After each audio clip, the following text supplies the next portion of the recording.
Bonjour, dans cette vidéo, donc on va regarder et compléter la leçon qui fait suite à l'activité que vous avez faite avant. Série statistique à deux variables.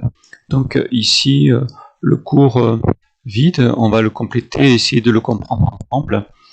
Donc je passe à la partie complétée. Série statistique à deux variables. Quantitative, ça veut dire qu'il faut que ce soit des variables avec des nombres. Par exemple, si on a une variable rouge, vert, bleu, on ne peut pas faire ce qui est dans cette leçon, c'est-à-dire prendre des nombres pour des x et des y. Alors, quand on enlève n fois les valeurs de deux caractères simultanément, on obtient une série statistique à deux variables. Une variable x, par exemple dans l'activité, le kilomètre à l'heure pour un coureur, et y, par exemple, le nombre de battements cardiaques, donc ici. Les résultats sont souvent donnés sous la forme d'un tableau, comme ça. Exemple 1, on a relevé la température à différentes altitudes sur une route de montagne. Cet exemple va nous servir pour toute la leçon. Alors, altitude 0,4, c'est-à-dire à 400 mètres jusqu'à 2 km, et donc on s'aperçoit que plus ça monte, plus il fait froid. Ici, ça c'est la température en degrés Celsius. Alors, première des choses, nuage de points et point moyen. Alors, le nuage de points, on a déjà vu ça dans l'activité. Il s'agit de mettre en x la première ligne de valeur et en y la deuxième. Alors, dans le plan muni d'un repère, on a vu que ça peut être un repère orthogonal, orthonormal. Bon, quand c'est possible, on prend la même échelle. Quand c'est pas possible, on prend une échelle différente pour les x et les y. L'ensemble des points MI, X, Y, I, pour y allant de 1 à N, alors ici ça va de 1, 2, 3, 4, 5, 6, de 1 à 6, puisqu'il y a 6 relevés, constitue le nuage de points de la série statistique.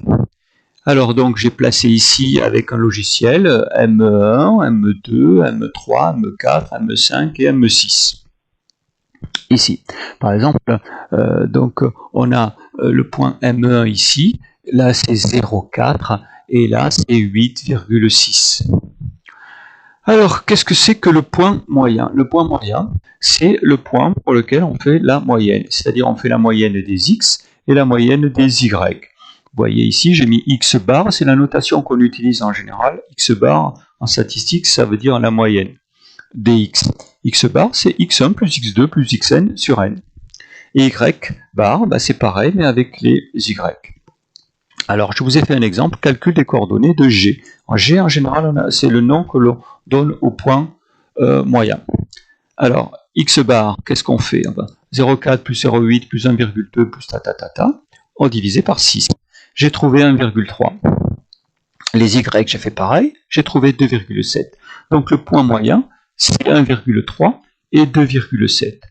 Je l'ai placé, vous voyez, je l'ai placé ici, 1,3, 2,7, le point, il est là.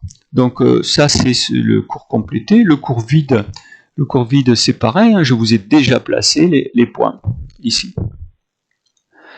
Alors, vous voyez, il faut compléter là, la définition, l'encadre, et là, ici. Alors, ajustement affine au jugé. Au jugé. Donc, le jugé, c'est au pif, quoi, en fait. On essaie au mieux, avec sa règle, de trouver, quand les points sont presque alignés, on peut construire une droite passant au plus près de ces points, afin de pouvoir extrapoler l'autre résultat. On dit que l'on fait un ajustement affine. Affine, c'est-à-dire une droite. Parce que la représentation d'une fonction affine, c'est une droite. Exemple, tracer une droite d'ajustement sur le graphique ci-dessus, et extrapoler la température à 200 mètres, que l'on n'a pas, 200 mètres qu'on n'a pas dans le tableau. Alors, on essaie de faire ça à peu près au jugé. Donc moi j'ai tracé, vous voyez en rouge ici, à peu près au jugé, là, la droite qui passe le mieux possible. Peut-être que vous aurez une petite différence. Et on s'aperçoit que quand j'essaie de placer au mieux, la droite elle passe pas loin du point G, du point qu'on a appelé le point moyen. Alors ça peut être demandé dans un exercice, mais en général, on verra plus tard que c'est plutôt grâce à la calculatrice qu'on trouve l'équation de la meilleure droite. Mais bon, disons, là, hop, on passe à peu près, et on demande de lire par lecture graphique, extrapoler la température à 200 mètres. Alors à 200 mètres, je vais à 200 ici. Là, je lis à peu près 10. Alors c'est que du graphique, hein, c'est de l'à peu près. Donc j'ai mis, on lit, soyons modestes, environ 10 degrés. Alors on verrait que si on allait par exemple plus loin, 2, 3, 4 km, à condition que la route de montagne monte autant, on pourrait extrapoler de ce côté-là. Et on verrait qu'on trouverait des valeurs négatives. Alors 3. Ajustement affine par la méthode des moindres carrés. Alors les moindres carrés, j'ai essayé de vous représenter ici l'histoire. Si on a une droite y égale à x plus b, plus la somme des carrés des écarts. Alors c'est quoi un écart? Par exemple ici, si je trace à la droite, le premier écart par rapport au point, ben, c'est P1 moins M1. P1 moins M1, ou plutôt M1 moins P1, cette distance-là, c'est un écart. Cette distance-là, c'est un écart pour le quatrième point.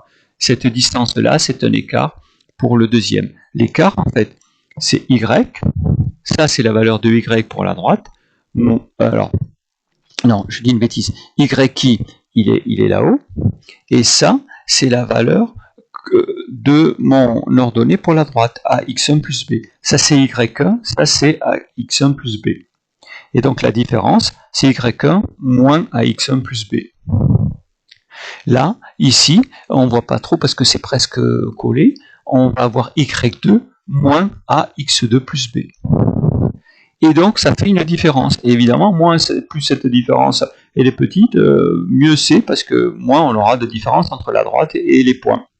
Alors par contre, je prends au carré. Pourquoi je prends au carré? Parce que il se pourrait sinon que cette différence-là, qui est positive, soit annulée par une différence-là qui est négative. Et en fait, nous, ce qu'on veut, c'est que ça mesure bien l'écart et pas que ça se compense quand c'est une fois en haut, une fois en bas. C'est pour ça qu'on prend au carré.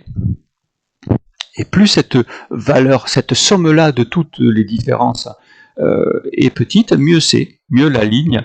Donc, on peut dire ajuste tout le nuage de points.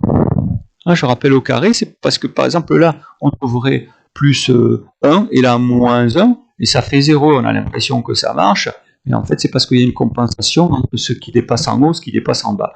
Pour éviter cette compensation, on fait en sorte que ce soit toujours positif. Donc Y, c'est les trucs comme ça. Et les AX1 plus B, c'est les Y qui sont sur la ligne. Alors, propriété, définition. Il existe une droite, donc ça c'est la propriété, une droite telle que la somme des carrés, ça c'est la somme des carrés, des écarts, soit la plus petite possible. Et alors, la définition, c'est que cette droite, elle s'appelle la droite de régression de Y en X. Elle passe, ça c'est une autre propriété, par le point G. Elle passe par le point G. Donc, ce qu'il faut retenir de cette première partie de leçon ici, c'est que le principe du nuage de points, la définition du point moyen, et qu'il existe une droite, par la méthode, on appellera ça la méthode des moindres carrés, il existe une droite, une seule, qui minimise les écarts au carré ici, et donc on appelle cette droite la droite de régression, et qu'elle passe par le point G. Voilà la première partie, la première page de la leçon. Hop, ici.